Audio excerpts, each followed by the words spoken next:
Just look like the group of seven.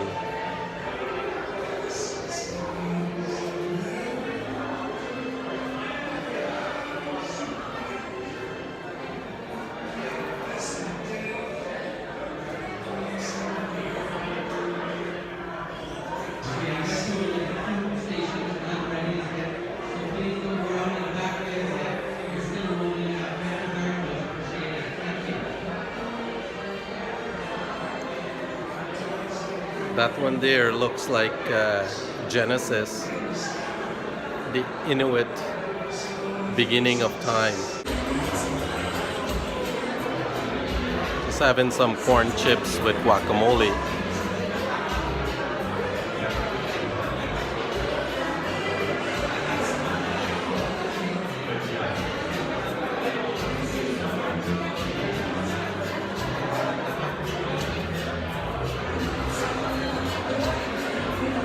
Tea station.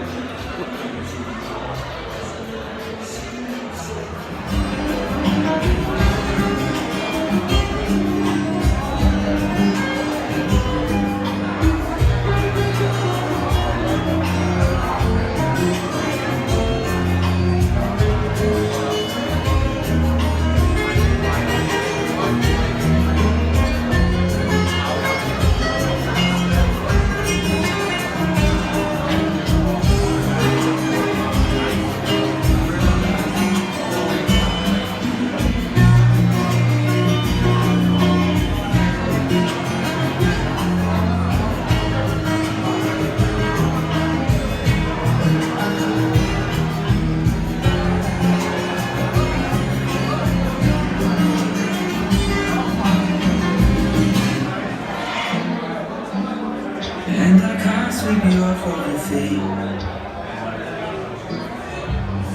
217.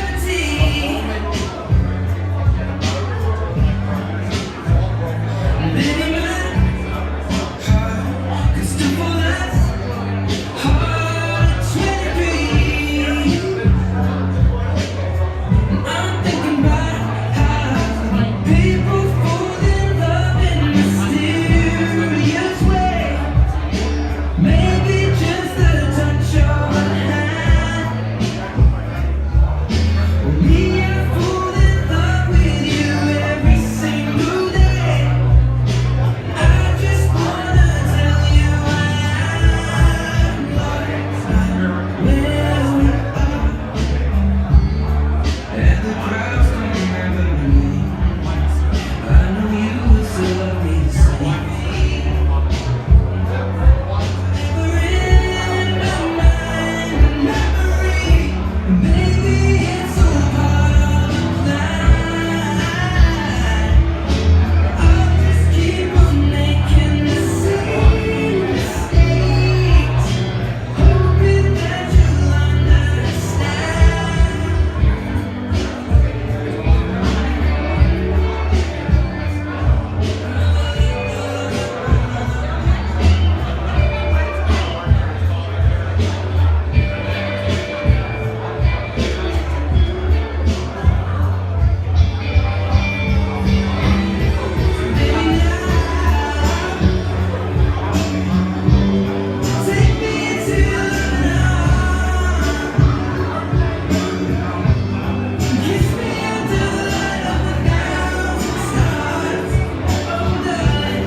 This is 2017, and I want to let you guys know that we need to start celebrating male. Approximately 3.6 billion souls of the 7.65 billion souls who occupy this space we know as Earth are males, men and boys.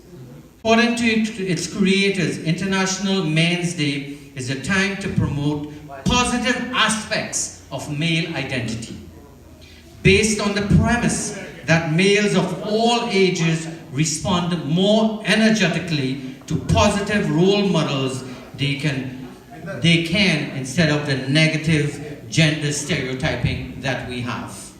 Strong man, don't you hear me calling your name?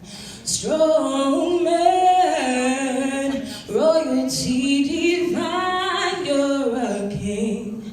Strong man, don't you hear me calling your name? Strong man, royalty divine, you're a king. Misunderstood with your intentions. Dad, this is his birthday today, and I'm sure it's November the 19th. For one of the reasons, he's a role model, not just for me, but for the community and for Trinidad and Tobago. So he also sends his greetings and the rest of my family. He grew up to be a man without a man there to teach him. Do you agree with that? Yeah.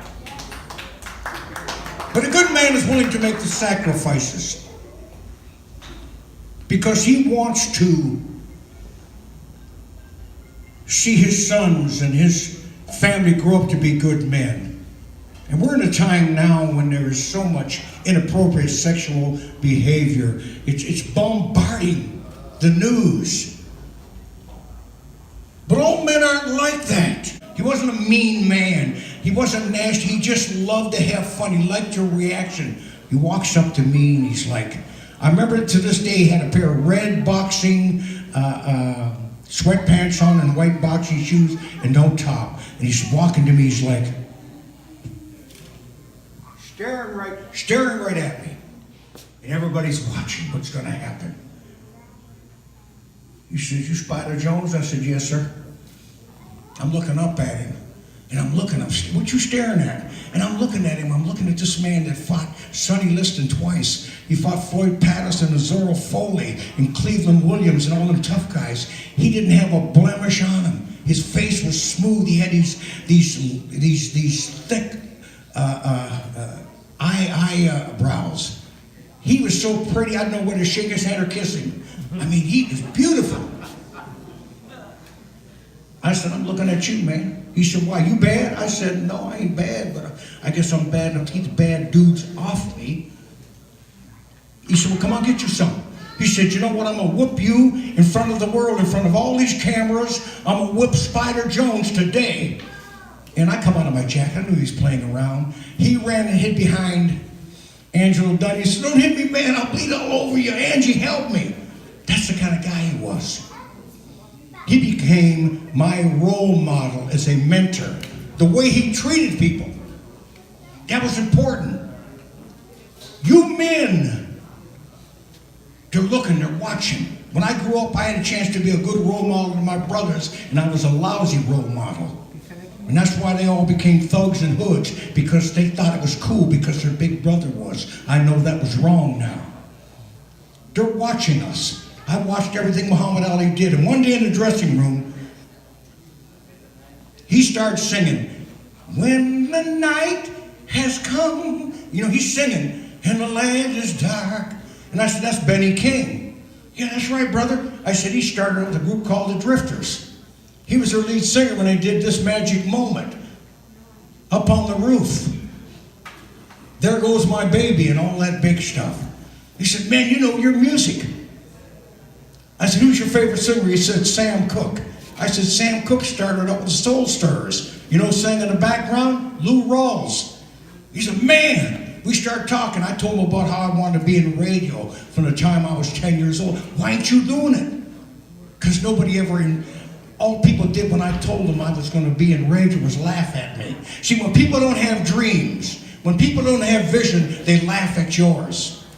Like, I was insignificant. Here I was, a kid that wanted to be in radio, but nobody ever said that I could. They always discouraged me. But Muhammad Ali said, I was born to be the heavyweight champion of the world. You were born to be in radio. He encouraged me, and the idea had already been conceived when I was a young man and saw Ellen Freed at the Fox Theater in Detroit. But he fed that. He encouraged me, get into radio.